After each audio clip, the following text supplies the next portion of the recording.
wholeheartedly thank all our students and parents supporting our 20 years of journey. Jubilee Hills assembly నియోజకవర్గం ఉప ఎన్నికకు ప్రధాన పార్టీలు కసరత్తు ముమ్మరం చేశాయి. సిట్టింగ్ బీఆర్ఎస్ ఎమ్మెల్యే మాగంటి గోపీనాథ్ మృతితో ఉప ఎన్నిక అనివార్యమైన జూబ్లీ నియోజకవర్గాన్ని నిలబెట్టుకుని సత్తా చాటాలని బీఆర్ఎస్ భావిస్తుంటే, ఇప్పటికే ఉప ఎన్నిక రూట్లో కంటోన్మెంట్ సీటును తమ ఖాతాలో వేసుకున్న అధికార కాంగ్రెస్ పార్టీ జూబ్లీలోనూ బీఆర్ఎస్ ను ఓడించి సిటీలో మరో సీటును తమ ఖాతాలో వేసుకోవాలని గట్టి ప్రయత్నాలు ప్రారంభించింది.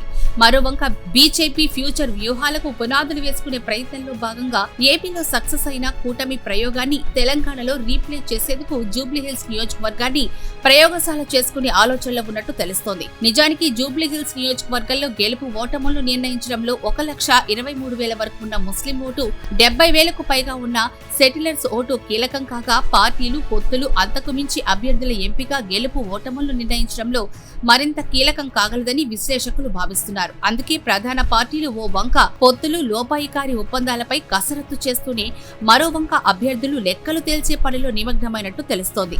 పొత్తుల విషయానికి వస్తే కాంగ్రెస్ పార్టీ 1,00,000కు పైగా ఉన్న ముస్లిం ఓటు బ్యాంకును దృష్టిలో ఉంచుకొని ముస్లిం అభ్యర్థిని బరిలో దింపి ఎంఐఎంతో లోపాయికారి ఒప్పందం కుదుర్చుకునే ఆలోచనలో ఉన్నట్టు తెలుస్తోంది. గత ఎన్నికల్లో బీఆర్ఎస్ ఇదే ప్రయోగం చేసి విజయం సాధించిన నేపథ్యంలో కాంగ్రెస్ నాయకత్వం బీఆర్ఎస్ బాటలో నడవాలని ఆలోచన చేస్తున్నట్టు చెప్తున్నారు. గత అసెంబ్లీ ఎన్నికల్లో కాంగ్రెస్ పార్టీ మాజీ క్రికెటర్ అజారుద్దీన్ ను బరిలో తిప్పింది. అయినా బీఆర్ఎస్ అభ్యర్థి మాగంటి గోపీనాథ్ 16,000 పైచిలకు ఓట్లతో గెలుపొందారు.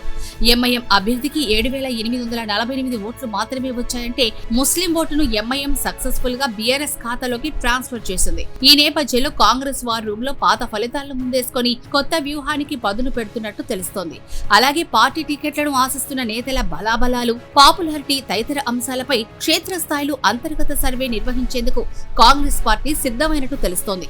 గతంలో పోటీ చేసి ఓడిపోయిన మాజీ క్రికెటర్ అజారుద్దీన్ టికెట్ తనకే దక్కుతుందని ధీమా వ్యక్తం చేస్తున్నారు. అయితే పార్టీ నాయకత్వం గతంలో జూబ్లీహిల్స్ నియోజకవర్గం నుంచి కాంగ్రెస్ టికెట్లను ఆశించిన నేతలతో పాటు ప్రస్తుతం పోటీకి ఆసక్తి కనబరుస్తున్న నేతలపై ప్రజల్లో ఉన్న అభిప్రాయాన్ని తెలుసుకోవాలని భావిస్తున్నట్టు తెలుస్తోంది. అందుకే సర్వేల ఆధారంగా అధిష్టానం టికెట్ ఖరారు చేస్తుందని టీపీసీసీ అధ్యక్షుడు ఇప్పటికే స్పష్టం చేశారు. మరోవంక బీఆర్ఎస్ నాయకత్వం కాంగ్రెస్ ప్రభుత్వ వైఫల్యాలు, ముఖ్యంగా 6 గ్యారంటీలు, 420 హామీల అమలులో చేతులు ఎత్తేసిన హస్తం పార్టీ మోసాలతో పాటుగా వరుసగా 3 సార్లు గెలిచిన మాగంటి గోపీనాథ్ ఇంటి పేరునే ప్రధాన ప్రచార అస్త్రంగా చేసుకునే ఆలోచనలో ఉన్నట్టు తెలుస్తోంది. అందుకే మాగంటి గోపీనాథ్ సతీమణి మాగంటి సునీతను బరిలో దించాలని అనుకున్నా ఆమె అంత సుముఖత లేరని అంటున్నారు. ఈ నేపథ్యంలోనే గులాబీ పార్టీ మాగంటి గోపీనాథ్ సోదరుడు మాగంటి వజ్రనాథ్ను తెర మీదకు తెచ్చినట్టు తెలుస్తోంది.